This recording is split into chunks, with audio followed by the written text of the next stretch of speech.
Seorang puteri legenda yang amat jelita. Dikabarkan bahawa puteri ini berketurunan jin dan tinggal di puncak Gunung Ledang. Kisah puteri ini telah menjadi legenda bagi masyarakat Melayu di tanah Semenanjung. Cerita tentangnya terdapat dalam bentuk penceritaan buah mulut orang Melayu atau lisan yang disampaikan di kalangan masyarakat setempat dalam bentuk tulisan seperti dalam Sulalatus Salatin.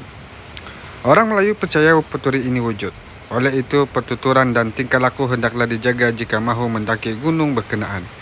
Jika tidak dipatuhi, dipercayai orang itu akan ditimpa sesuatu bencana.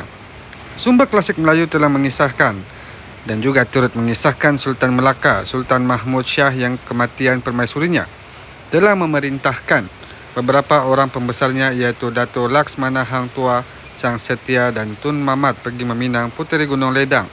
Walaupun baginda menyedari bahawa puteri itu bukanlah dari golongan manusia. Perjalanan ke puncak Gunung Ledang amat sukar kerana terpaksa menempuhi hutan tebal, angin tinggi dan angin kencang serta puncaknya yang pencanak tinggi. Tun Mamat serta dua orang pengiringnya akhir berjaya sampai ke puncak gunung misteri ini. Semasa berada di sana, Tun Mamat dikatakan telah masuk ke sebuah taman yang dipenuhi dengan berbagai jenis bunga-bungaan serta buah-buahan. Terdapat juga burung yang bersiul-siulan dan bersyair, bunyi seperti orang berseloka dan bergurindam.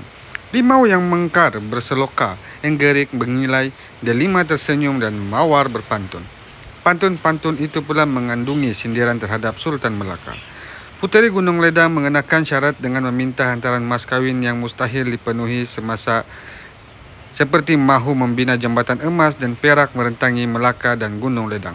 Hati nyamuk 7 dulang, hati kuman 7 dulang, air mata janda muda setempayan, air pinang muda setempayan dan semangkuk darah raja muda.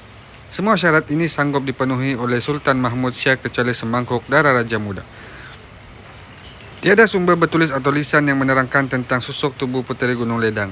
Dalam Sulalatus Salatin hanya disebut ketika Tun Mamat sampai di dalam taman semasa meminang puteri Gunung Ledang, beliau terlihat sebuah balai perkakasnya diperbuat daripada tulang, manakala atapnya daripada rambut. Di atas balai itu duduk seorang perempuan tua yang sudah bongkok, 3 di atas kerusi tengkorak-tengkorak mawas yang disusun dan dihadap oleh 6 perempuan muda yang duduk bersimpuh. Mengikut Sulalatus Salatin, perempuan tua bongkok itu 3 itu ialah Dang Raya, ketua dayang puteri Gunung Ledang.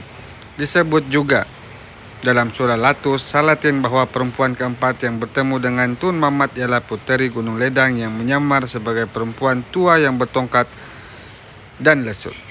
Bagaimanapun, kisah puteri Gunung Ledang menjadi cerita dongeng dan masih menjadi kisah lisan yang terkenal di kalangan masyarakat Melayu setempat dan telah difilemkan. Gunung Ledang telah dijadikan tempat tarikan pelancong kerana keindahan alam semula jadi dan kisah legendanya.